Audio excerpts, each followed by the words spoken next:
الحمد لله وكفى وسلام على عباده الذين اصطفى لا سيما على سيد الرسل وخاتم الأنبياء وعلى آله وصحبه ومن بهديه مهتدى. أما بعد فأعوذ بالله من الشيطان الرجيم. بسم الله الرحمن الرحيم. يوم ندعو كل أناس بإمامهم فمن أوتي كتابه بيمينه فأولئك يقرؤون كتابهم ولا يظلمون فتيلا ومن كان في هذه أعمى فهو في الآخرة أعمى وأضل سبيلا. صدق الله العظيم.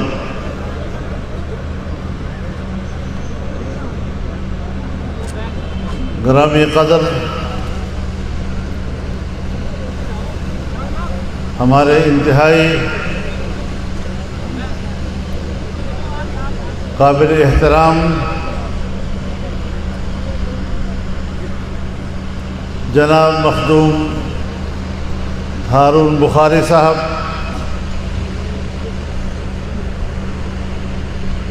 میرے عزیز حضرت مولانا یحییٰ عباسی صاحب، اسٹیج پر موجود اور پنڈال میں عالی قدر علماء کرام، بزرگان قوم، میرے دوستوں اور بھائیوں،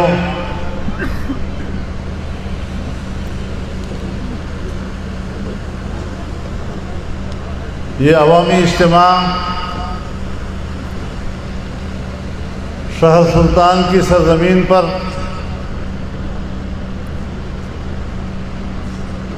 عام انتخابات میں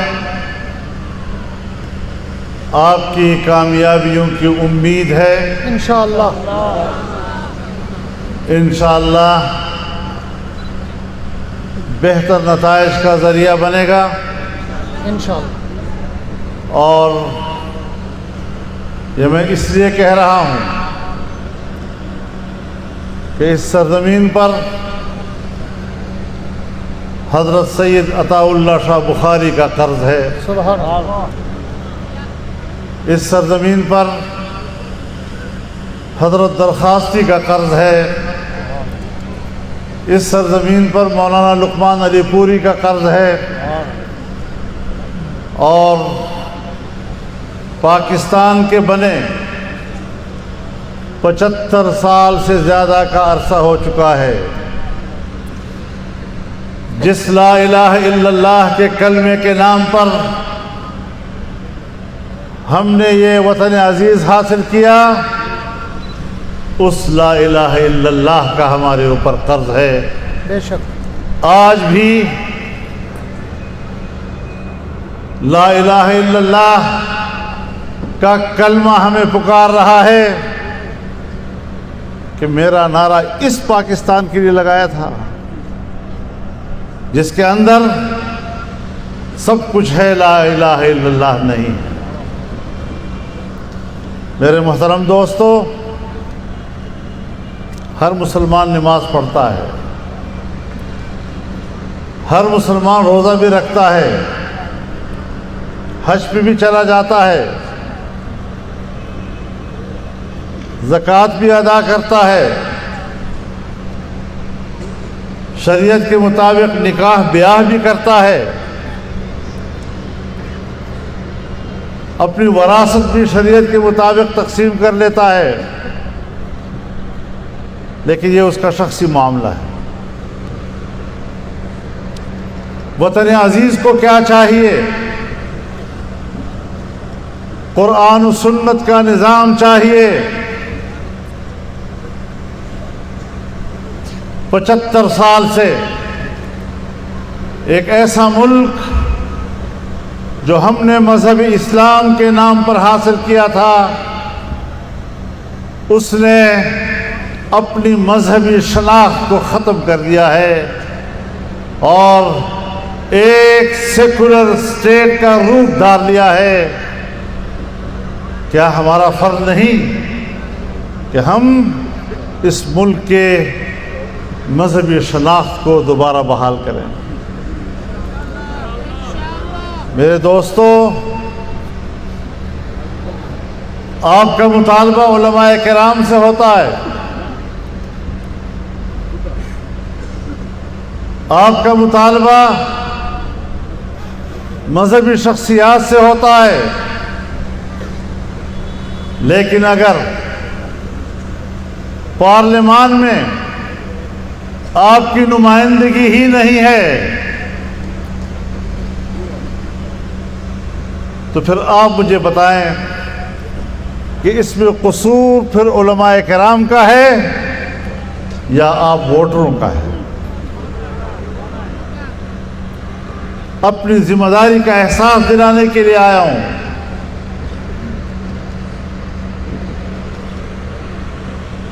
مولانا لقمان علی پوری صاحب رحمۃ اللہ علیہ فرمایا کرتے تھے، میرے کو ایک آدمی پوچھے اسلام کا ڈڑا سی، میں آ کے ووٹ کتنے دیتے ہیں؟ صندوق تو ہمیشہ خالی رانی ساری، صندوق نہیں بھرو گے تو کچھ کام بنے گا انشاءاللہ۔ تو میرے محترم دوستو، اب ہمیں پرانی لکیروں کو مٹانا ہوگا انشاءاللہ۔ جن لکیروں پہ ہم نے سفر کیا ہے، ہم آگے کی طرف نہیں جا سکے، ہم نے پیچھے کی طرف سفر کیا ہے۔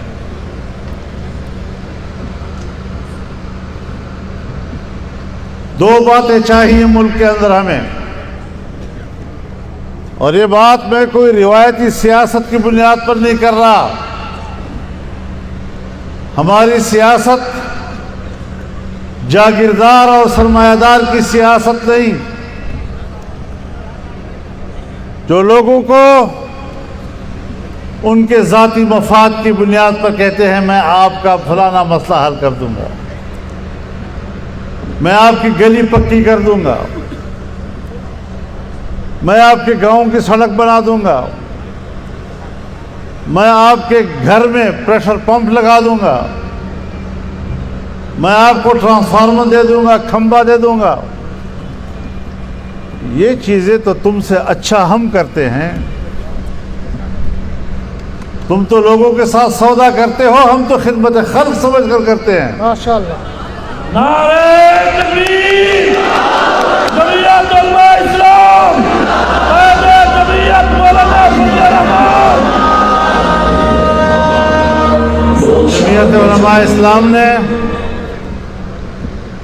جمعیت علماء اسلام نے جو سیاست متعارف کرائی ہے، ان لوگوں سے میں پوچھوں کہ سیاست کون سی زبان کا لفظ ہے تو انہیں یہ بھی معلوم نہ ہو، لیکن جمعیت علماء اسلام جب سیاست کی بات کرتی ہے تو یہ وہ سیاست ہے جو رسول اللہ صلی اللہ علیہ وسلم نے امت کو عطا کیا ہے۔ یہ وہ سیاست ہے جس کا عملی نمونہ خلفائے راشدین بنے تھے، جس کا نمونہ صحابہ کرام اور ہمارے اسلاف بنے تھے۔ سیاست نام ہے مملکت کے اندر ایسے تنظیموں تدبیر کا کہ لوگوں کے انسانی حقوق کا تحفظ کیا جا سکے۔ انسانی حق چاہے جان سے متعلق ہو، چاہے مال سے متعلق ہو، چاہے عزت و آبرو سے متعلق ہو، پورے ملک کے قوانین انسانی حقوق کے گرد گھومتے ہیں، اور جب انسانی حق محفوظ ہو جائے تو پھر معاشرے میں امن آتا ہے، اور جب معاشرے میں امن آتا ہے اطمینان و سکون آتا ہے تو پھر اس ملک کی معیشت بہتر ہوتی ہے. اگر ملک کی معیشت بہتر ہو تو پھر عام آدمی کی زندگی تبدیل ہوگی. سب سیاستدان یہی بات کرتے ہیں, روٹی کپڑا اور مکان کی بات کرتے ہیں, جان مال اور عزت و آبرو کی بات کرتے ہیں, لیکن آپ کے پاس نقشہ ہوگا مغربی دنیا کا, آپ کے پاس اس کا نظریہ ہوگا یورپ کا دیا ہوا, لیکن جب ہم بات کرتے ہیں اسٹیج پر اور ہم امن و امان کی بات کرتے ہیں اور ہم خوشحال معیشت کی بات کرتے ہیں تو ہم قرآن و سنت کی روشنی میں کرتے ہیں. بے شک اللہ رب العزت نے فرمایا ضرب اللہ مثلا قریة كانت آمنة مطمئنة يأتيها رزقها رغدا من كل مكان فكفرت بأنعم الله فأذاقها الله لباس الجوع والخوف بما كانوا يصنعون. ماشاء اللہ. ایک ایسی آبادی کی مثال اللہ رب العزت نے دی کہ جہاں پر امن بھی تھا, جہاں پر اطمینان بھی تھا, سکون کی زندگی تھی, اور رزق بھی ہر طرف سے کھچ کھچ کے وہاں آ رہا تھا, ایک خوشحال معیشت تھی.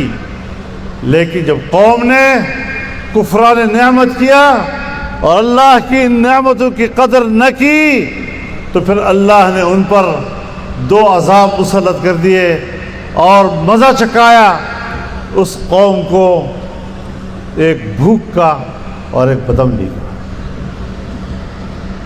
آپ مجھے بتائیں کہ کیا ہمارے وطن عزیز میں بھوک نہیں ہے؟ کیا ہمارے ہاں غربت نہیں ہے؟ کیا ہمارے ہاں مہنگائی نہیں ہے؟ ایک غریب آدمی جس کی قوت خرید جواب دے چکی ہے اور گھر کے ضروری اشیاء خوردنوش کے وہ آج بازار سے خریدنے کے قابل نہیں ہے, کون ذمہ دار ہے اس کا؟ اور پھر سیاستدان تو ناکام ہو جاتے ہیں جب وہ کہتے ہیں کہ میں ٹھیک کروں گا, یہ میں بیڑا غرق کر دیتا ہے, فلانا آئے گا ملک کی معیشت کو ٹھیک کر دے گا, تو پھر اللہ بھی امتحان میں ڈالتا ہے اور اس سے کچھ نہیں ہو پاتا. لیکن ہم نے اس ملک میں ایسا حکمران بھی دیکھا کہ جس کا ایجنڈا پاکستان کی معیشت کو تباہ کرنا تھا, جس نے پاکستان کے اندر معیشت کی پوری عمارت گرا دی اور زمین بوس کر دی.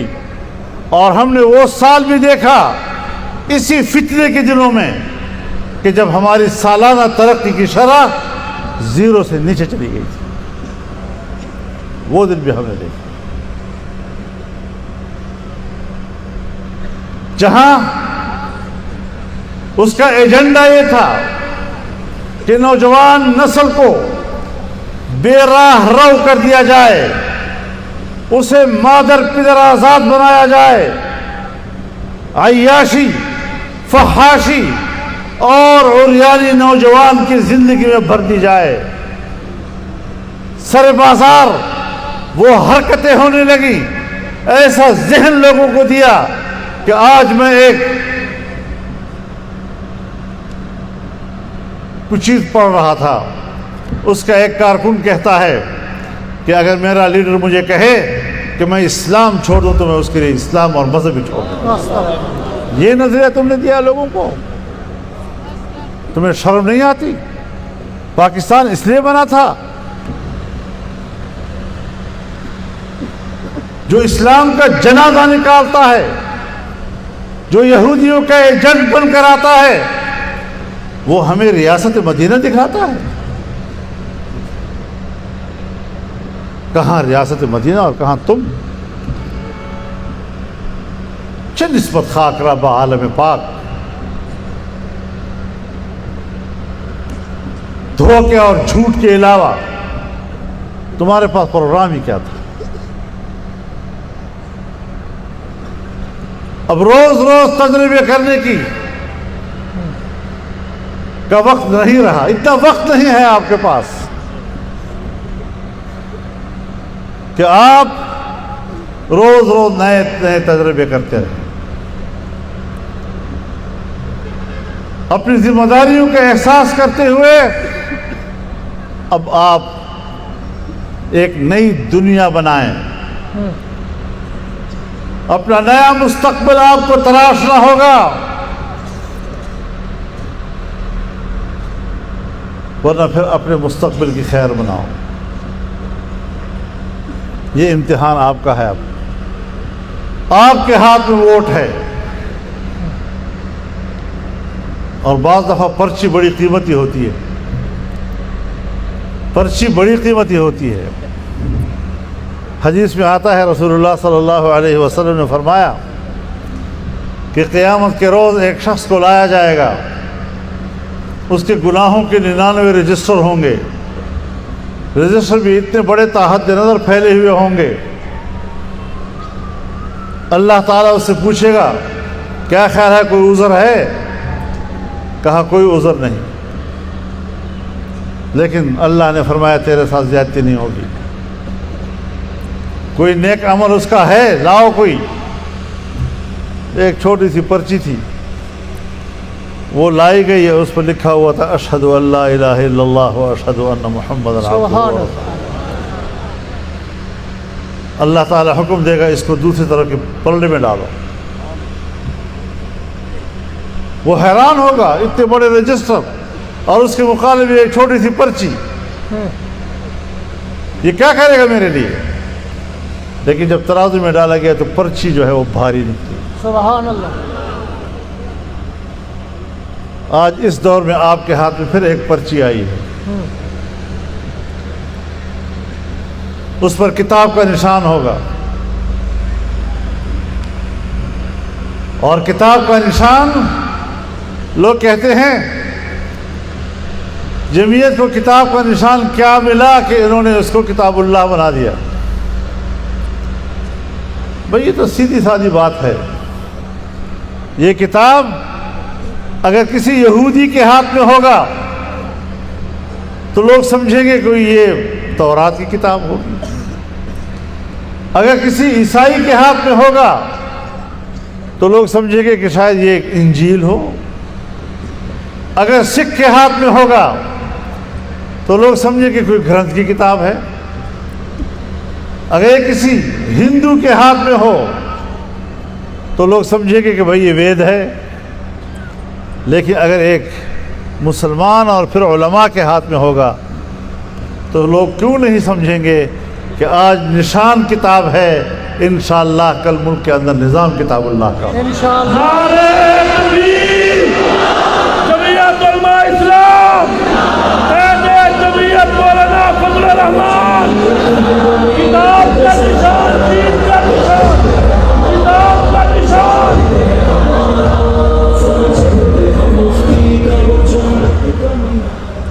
تو میرے محترم دوستو، اب جہاں تک بات ہے خدمت خلق کی، لوگ الیکشن کے دنوں میں پبلک سے سودے کرتے ہیں، آپ مجھے ووٹ دیں تو میں آپ کو یہ دوں گا، تم مجھے ووٹ دو گے تو میں آپ کو یہ دوں گا۔ جمعیت علماء اسلام خدمت خلق کی بات کرتی ہے تو قرآن و سنت کی روشنی میں کرتی ہے۔ الیکشن ہو یا نہ ہو، لیکن عام انسانیت اور معاشرے کی جو خدمت اقتدار کی صورت میں ہو سکتی ہے، جب وسائل آپ کے ہاتھ میں ہوں، وہ شاید گھر بیٹھے بیٹھے نہ ہو سکے۔ تو اللہ رب العزت نے اس کا بہت بڑا مقام مقرر کیا ہے۔ رسول اللہ صلی اللہ علیہ وسلم فرماتے ہیں ان للہ خلقا خلقہم لحوائج الناس یفزع الناس الیہم بحوائجہم۔ ہم الآمنون یوم القیامہ. اللہ تعالیٰ کی اپنی ایک ایسی مخلوق بھی ہے جسے لوگوں کے ضرورتوں کو پورا کرنے کے لیے پیدا کیا گیا ہے، اور لوگ اپنی ضرورتیں لے کر ان کی طرف لپکتے ہیں. یہی لوگ ہوں گے کہ قیامت کے روز اللہ کے عذاب سے محفوظ رہیں گے. اس جذبے کے ساتھ ہمیں اس غریب قوم کی مدد کرنی ہوگی، لیکن ضروری ہے کہ ہم اس کے لیے ایک آزاد ماحول پیدا کریں. اب غلامی سے نکلیں. اور آزاد معاشرہ کیا ہو سکتا ہے؟ ہر شخص آزادی کی باتیں کرتا ہے، لیکن آزادی کا جب عملی نقشہ سامنے آتا ہے تو آوارگی کی صورت میں آتا ہے.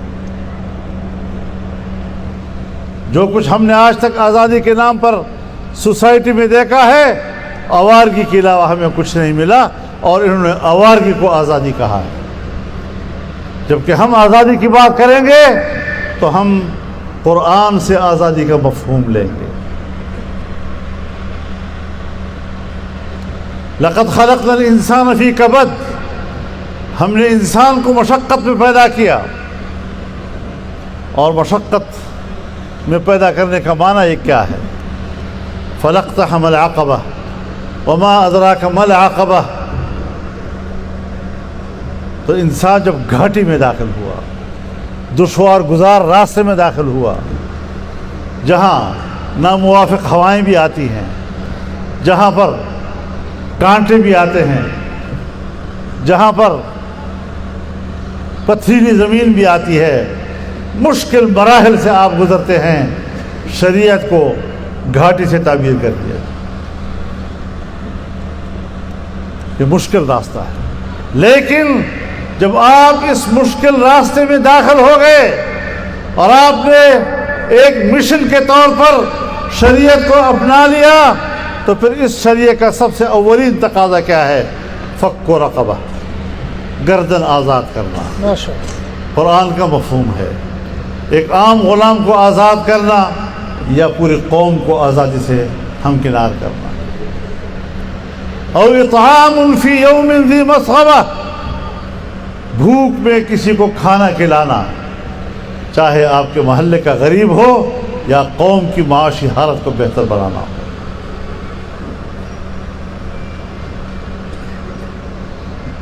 یتیما ذا مقربہ او مسکینا ذا متربہ. پہلے آزادی کی بات، پھر خوشحال معیشت کی بات، پھر مفلوق الحال طبقوں کی بات کہ یتیم ہو اور وہ بھی قرابت دار، اور غریب ہو اور خاک آلود ہو، بیچارے کے پاس لباس بھی نہیں ہے کہ وہ لباس پہن سکے، گرد میں پٹا ہوا اور زندگی گزار رہا ہے.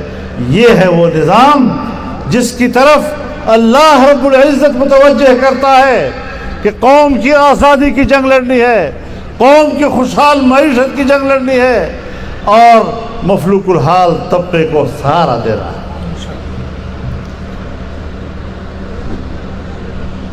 اس نظریے کو ہم نے قرآن و حدیث کی روشنی میں لینا ہے.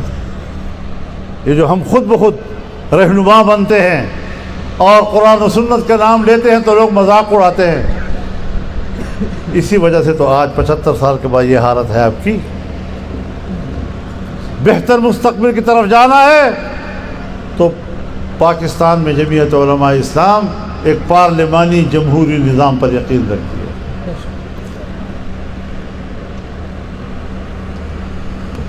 ہمارا آئین کہتا ہے کہ حاکمیت اللہ رب العالمین کی ہوگی. ہمارا آئین کہتا ہے کہ اسلام پاکستان کا مملکتی مذہب ہوگا. ہمارا آئین کہتا ہے کہ ہر قانون قرآن و سنت کے تابع ہوگا. ہمارا آئین کہتا ہے کہ قرآن و سنت کے منافی کوئی قانون نہیں بنے گا. آج آئین کے بنے ہوئے سن 1973 سے لے کر آج تک 50 سال گزر گئے ہیں، لیکن ہم آج بھی ترس رہے ہیں کہ قرآن و سنت کی بنیاد پر قانون سازی کب ہوگی. اس لیے کہ ہر چند کے آئین اسلام کی بات کرتا ہے اور یہ تقاضا کرتا ہے کہ قوانین شریعت کے مطابق بنے، لیکن آپ کے ووٹوں سے اسمبلیاں ایسے لوگوں سے بھر جاتی ہے کہ جنہیں قرآن و سنت کے ساتھ کوئی دلچسپی نہیں ہوا کرتی، تو پھر یہ دن تو دیکھنا پڑے گا۔ اور دنیا کی نعمتیں اللہ تعالیٰ فرماتے ہیں کہ میں نے تو ایمان والوں کے لیے پیدا کی ہیں۔ قل من حرم زینۃ اللہ التی اخرج لعبادہ والطیبات من الرزق، یہ جو نعمت اللہ نے دنیا میں پیدا کی ہے اور پاک رزق پیدا کیا ہے، کس کے لیے پیدا کیا ہے؟ کس نے تم پہ حرام کیا ہے؟ قل للذین آمنوا، کہہ دو کہ ایمان والوں کے لیے، فی الحیات الدنیا، دنیا کی زندگی میں، خالصۃ یوم القیامہ، اور قیامت کے روز تو اس میں کافر بھی شریک نہیں ہوگا، صرف اور صرف مسلمان کے لیے ہوگا۔ یہ ساری نعمتیں اللہ نے ایمان والوں کے لیے، لیکن جب اللہ سے ایمان کا رشتہ کمزور ہو گیا تو وہ نعمتیں جو اللہ نے آپ کے لیے پیدا کی تھی، عالم کفر نے اس پر قبضہ کر دیا ہے۔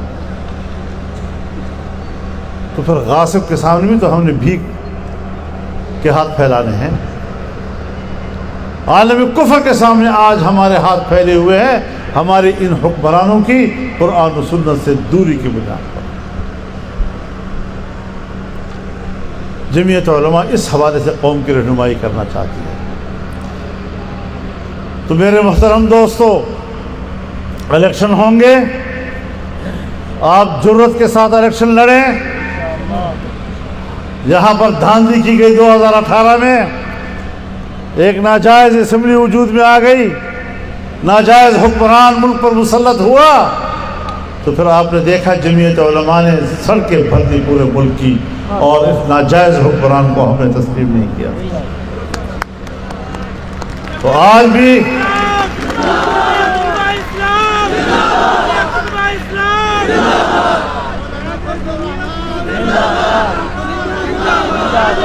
نعرہ تکبیر، نعرہ تکبیر، جمعیت علماء اسلام، قائد جمعیت مولانا فضل الرحمان، مخدوم سید ہارون شاہ بخاری، مولانا محمد یحییٰ عباسی، حضرت مولانا مفتی محمود، مولانا لقمان علی پوری، نعرہ تکبیر۔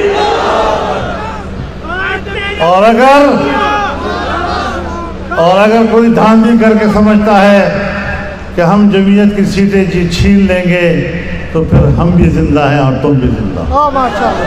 نعرہ تکبیر، جمعیت علماء اسلام، ووٹ صرف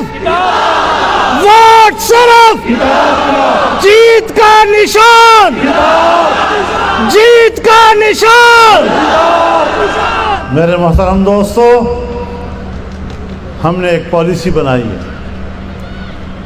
اور باقاعدہ کوئی اتحاد ہمارا علاقوں میں کسی پارٹی کے ساتھ نہیں ہے، لیکن ضلعوں کو ہم نے یہ اجازت دی ہے کہ اپنی کچھ سیٹیں محفوظ کرنے کے لیے آپ مقامی سطح پر ایڈجسٹمنٹ کر سکتے ہیں۔ بخاری صاحب تو باقاعدہ جمعیت میں شامل ہو گئے ہیں، تو جمعیت کے ٹکٹ پر الیکشن لڑ رہے ہیں، لیکن